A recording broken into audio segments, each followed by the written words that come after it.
All right, guys, today we have rational expressions. The bad news is, I guess, whenever you see the words rational expressions, that's the fancy algebraic way of saying fractions. So we're working a lot with fractions today and tomorrow. We're splitting this up into 2 days, so hopefully that'll help out some. Big word, and you should know this already, domain. Domain is just a set of all the real numbers for which the expression is defined. And the big deal with that with fractions is, fractions you cannot have 0 in your denominator. So if you were to have a fraction such as this one, 2 over x plus 2, your domain could not include -2 because -2 would make the denominator 0. So, you got to worry about it when there are fractions. You cannot have 0 in your denominator. We'll talk about domain here in the next slide. First kind of problem you're going to do today or tomorrow is going to say you just find the domain. One way to do that is to take your denominator, like in this case x minus 3, and just set it equal to 0. If you do that, you get x is 3, which I think you could have seen that anyway, and if you can, that's fine. You don't have to work it out if you don't need to. But what that means is x cannot be 3. You can plug anything in for x you want to, except for 3. And that's what domain really is what can I plug in for x? What can I put in there? Well, you can put anything besides 3. So what we're going to write that is, this is called set builder notation. We'll work on this tomorrow if we need to. This means all x such that x cannot equal 3. And I'm not sure how far we'll take this.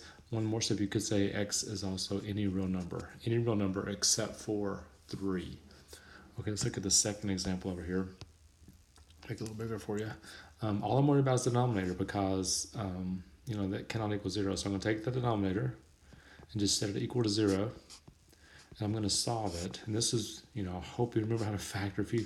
The other day, the factoring is such a big deal, especially for today and tomorrow's lesson.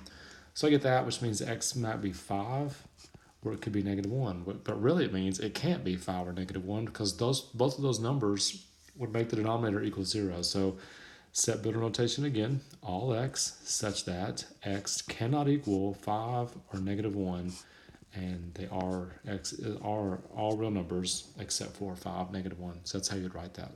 And that's domain. The next thing they're going to have you do is just simplify some fractions. And, back in elementary school, you might have thought that meant, or the lower school, put them in lowest terms, whatever, which is basically what it means. Same kind of thing. So on the numerator, this time I'm going to factor the numerator and the denominator and see if I can cancel anything.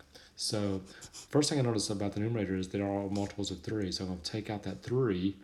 That will leave a 3x squared, a 2x, and a 1. And on the denominator, I can take out a 12, and that will leave an x squared and a -1. So I'm going to keep factoring some more. First thing I know I can eventually cancel out this 3 and the 12. That's going to happen. The denominator, that's a difference of squares right here. So I can write that x plus 1, x minus 1. Numerator, remember we factored this to trinomials. We did slide, divide, slide. I'm just going to do this one just for time on the video's sake, do it a little quicker, kind of in my head here. That's going to be +1 and -1. And so now what I see is, I see an x plus 1 in my denominator and x plus 1 in the numerator. I see a 3 up there. 3 goes into 12 4 times.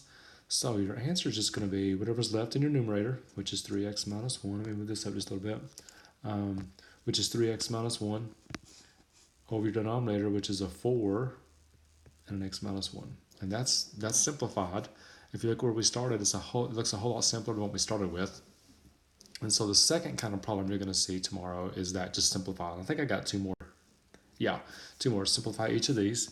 Let's look at this one first. Always when you start to factor, always look for the GCF on the numerator. They both have a 4. They both have an x squared. Watch for x's also. If I take a 4x squared out of the first term, it leaves an x. If I take it out here, it leaves a 4. That's all, because I took out the x squared. On my denominator, I'm going to take out a 2x, and that will leave an x squared, and a 3x, and an 8. Now I'm looking at that, trying to think, okay, I'm not an 8, that should be a 4. Sorry about that, because I was about to say, that's not going to factor. Put the 4 there.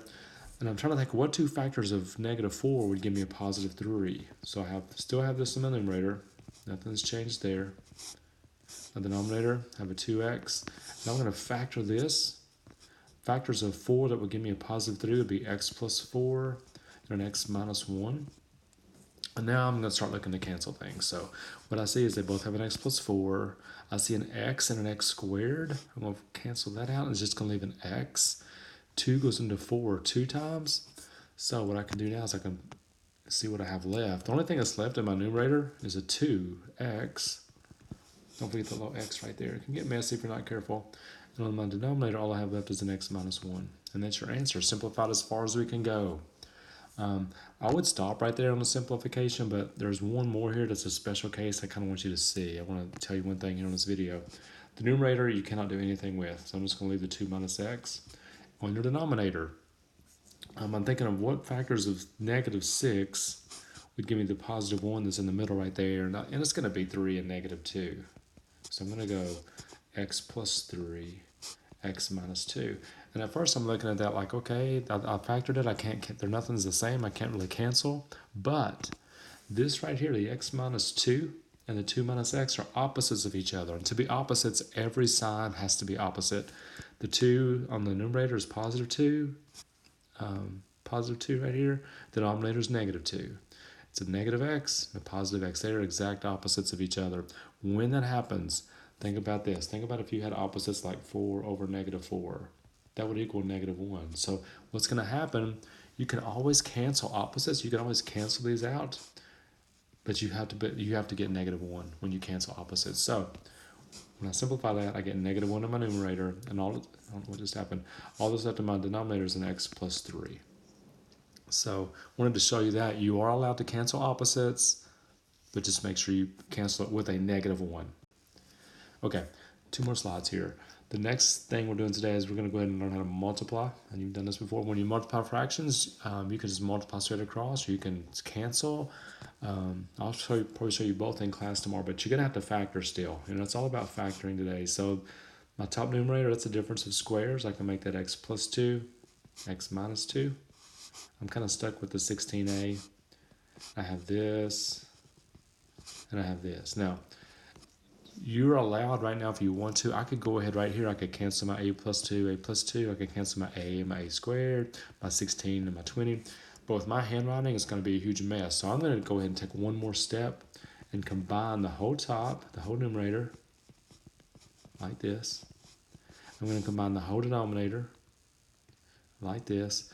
Then I'm going to start canceling stuff out. So what I see is I see a plus 2's. They're gone. There's an a and an a squared. Just going to leave one a on the top, my numerator. I have a 16 and a 20. 4 goes into 16 4 times. I don't know what just happened. 4 goes into 16 4 times. It goes into 20 5 times.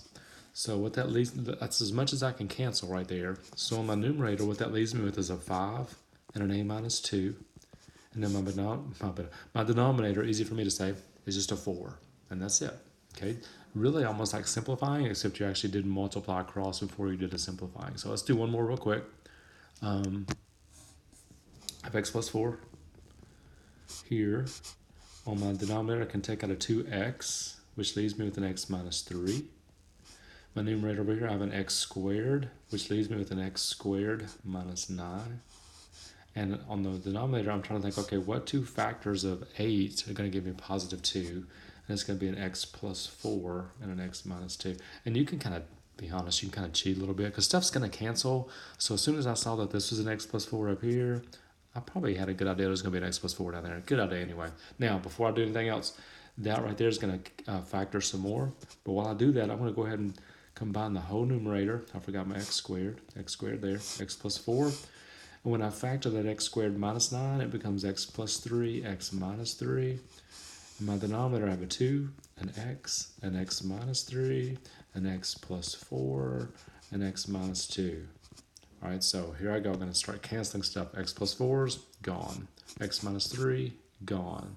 X and x squared just leaves me 1x. So my numerator, I have an x and an x plus 3 left.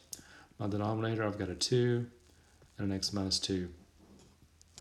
And there you go. That's your multiplication. That's as far as you can go. And don't forget what we talked about earlier. Remember, my x cannot equal 2 down there. Okay, let's do one more of those. Nope, that's it. I forgot we did 2. One more slide, and we got this.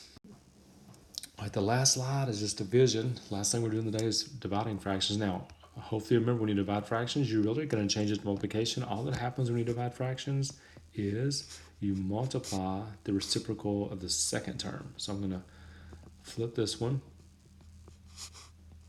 just like this.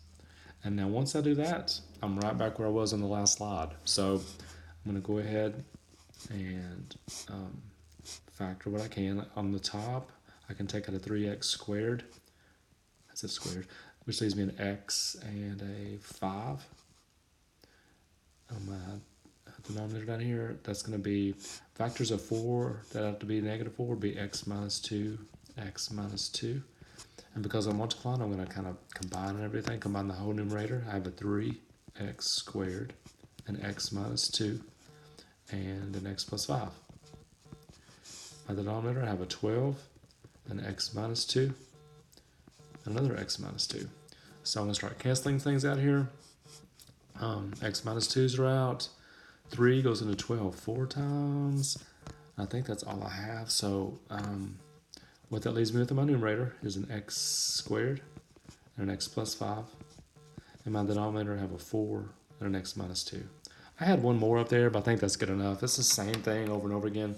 The only thing you got to remember is when you divide, you actually multiply by the reciprocal and then do the same steps we've been doing. So we'll work on several of these in class tomorrow. Hope you've kind of seen that before. Look forward to seeing you there. See you then.